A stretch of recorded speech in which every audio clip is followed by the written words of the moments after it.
Hello guys. Hello लोगोफोर आं दा बेदर संनो नागिरदों थ' आं बेदराव मस्ला जिरा पाउडार ओमफ्राय चिकेन कारि मसाला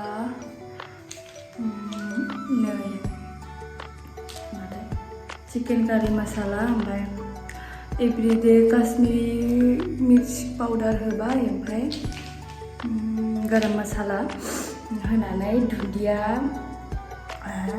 नङा मा होनो बेखौ सामब्राम गुफुरजों हाइजेंजों देनानै ओमफ्राय थाव एसे होनानै आङो मिक्स खालामग्रोबाय आरो ओमफ्राय आं दा संगोन नोंथांमोना आंनि बेदरखौ दिनै नायलांबाय थादों आं बोरै सङो आं इमान माने फोरोङाखै आं नोंथांमोननो जास्ट आं बोरै सङो आं बेखौल' शेयार खालामदों नोंथांमोननो ना थ' नायलांबाय थादों आं देखायनोसै दा बेयाव लगायखानाय गासिबो लगायखाना दसे दोनथ'बाय आं बेखौ माने 10 मिनिटसो जाबाय बियो दोननानै ओमफ्राय ओरै बानलु देनाय ओरै पियास हाखाबाय ओमफ्राय बेफोरखौ आं दहाय लगायखाबाय ओमफ्राय ओरैनो आं साराय जानबाय ओमफ्राय आं दा थाव होबाय आरो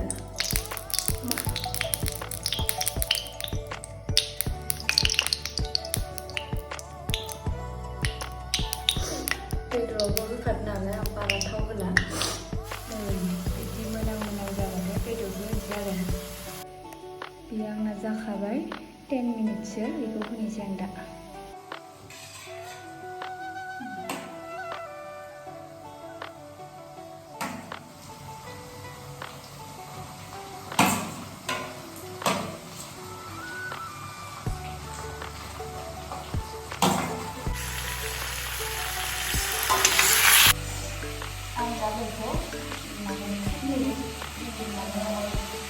होनानै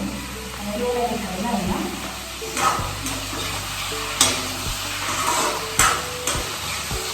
आं माने खोबथ'वाखै मिनिट आं माने फिदिंबाय थागोन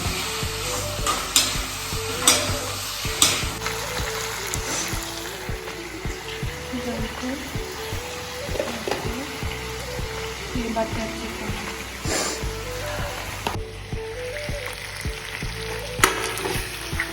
बिलाहिखौ एसे बानलु देनाय